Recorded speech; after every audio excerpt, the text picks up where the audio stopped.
तो दोस्तों, जब से इंसान इस दुनिया में आया है उसको ऐसा लगता है कि उससे अच्छा इस दुनिया में कुछ है ही नहीं। लेकिन इंसान ये भूल जाता है कि जब वो इस दुनिया में आया भी नहीं था तब इस दुनिया में ऐसे ऐसे एनिमल्स एग्जिस्ट करते थे जो कि किसी कुदरत के करिश्मे से कम नहीं थे। तो आज की इस वीडियो में हम उन्हीं एनिमल्स के बारे में जानेंगे जिनकी ताकत का मुकाबला शायद मॉडर्न जमाने की मशीन्स भी ना कर पाए। तो शुरू करते हैं हमारे टॉप एक्सटिंक्टेड एनिमल्स वाली सीरीज का पार्ट 2। तो नंबर 5 पे आता है हेस्ट्स ईगल। इसका नाम अगर मैंने गलत लिया हो तो माफ करना भाई, क्योंकि मुझसे तो इसका नाम नहीं लिया जा रहा। ये आज तक के सबसे बड़े ईगल्स की प्रजाति में से एक है, या फिर ये कह लो कि सबसे बड़ी ईगल की प्रजाति ही है। इनमें फीमेल्स का वेट जो था वो 10 से 18 किलो तक का होता था और इनका जो विंग स्पैन था वो लगभग 3 मीटर तक था। और जो उसका मेन काम था वो ये नहीं था कि उसको लंबी लंबी उड़ानें भरनी है या फिर लंबे टाइम तक आकाश में उड़ना है। उसका मेन काम था समंदर में डाइव लगाना और अपने शिकार को पकड़ना। ये आज से 500 से 700 साल पहले एक्सटिंक्ट हो गए न्यूजीलैंड में। उसी समय पे न्यूजीलैंड में माओरी नाम की प्रजाति पनप रही थी। इनका जो मेन शिकार था वो फ्लाइटलेस मोआ बर्ड्स थे जो कि लगभग 230 किलो तक के होते थे और उनकी हाइट 3 मीटर जितनी लंबी होती थी। अब इनका जो हंटिंग स्टाइल था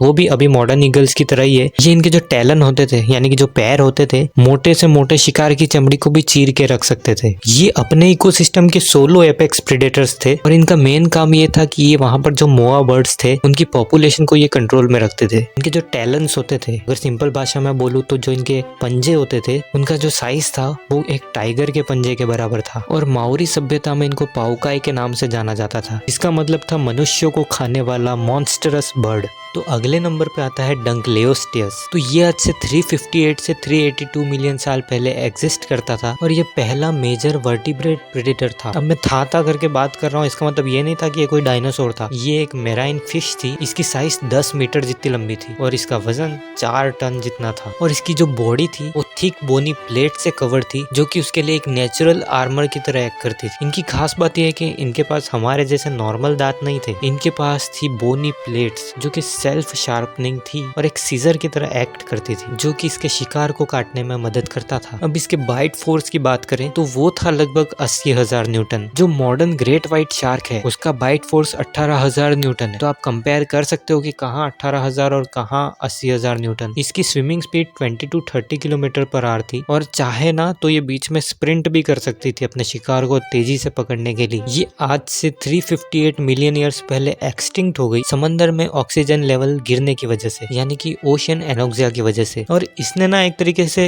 इवोल्यूशनरी लेगेसी बनाई है, क्योंकि उसके बाद में जो फिशेस आई है उसने कहीं ना कहीं वही जॉ पैटर्न फॉलो किया है जो इसका था। तो अगला आता है डायनोस्यूकस। ये मॉडर्न एलिगेटर्स का रिलेटिव था और ये आज से 73 से 82 मिलियन साल पहले एग्जिस्ट करता था। इसकी साइज 10 से 12 मीटर तक होती थी भाई। अगर अंदाजा लगाना चाहते हो तो अभी तक का सबसे बड़ा एलिगेटर जो आज तक पाया गया है उसकी लंबाई लगभग 6 मीटर थी। तो आप समझ सकते हो कि ये जस्ट उससे डबल साइज का होता था और इसका वजन 8 से 10 टन तक था। इसका बाइट फोर्स लगभग 1 लाख न्यूटन का होता था जो कि बड़े से बड़े डायनासोर्स को भी इसका शिकार बना सकता था। हाँ, मैं मजाक नहीं कर रहा हूँ, ये डायनासोर्स का भी शिकार करता था। ये हेड्रोसॉर्स जैसे डायनासोर्स को जो कि नदियों में पानी पीने आते थे उनको पानी के अंदर खींच के उनका शिकार कर लेता था। और ये सदर्न ईस्टर्न यूएस में पाए जाते थे और इनके जो दांत थे ना वो काफी बड़े थे जो कि इनके शिकार को पकड़ने में और उनको चबाने में इनकी मदद करते थे। हमारी लिस्ट में अगले आते हैं स्पाइनोसॉरस और ये सबसे लंबे डायनासोर्स में से एक थे। इनकी जो लेंथ थी वो लगभग 18 मीटर तक की होती थी और इनका वजन 9 से 20 टन तक होता था। और इनकी खास बात ये थी कि इनके पास एक न्यूरल स्पाइन थी जो कि 2 मीटर तक लंबी होती थी और हीट रेगुलेशन के काम आती थी। और ये क्रोकोडाइल जैसे अपनी टेल से भी शिकार कर सकते थे और ये आज से 93 मिलियन ईयर से वो एग्जिस्ट करते थे। इनके क्लॉज काफी बड़े होते थे जो कि इन्हें अपने शिकार को पकड़ने में मदद करते थे। और इनका जो हेड था वो 1.75 मीटर तक लंबा होता था। जैसे कि आपने देखा होगा क्रोकोडाइल का मुंह होता है वो काफी लंबा होता है। क्लाइमेट चेंज के कारण ये भी एक्सटिंक्ट हो गए। और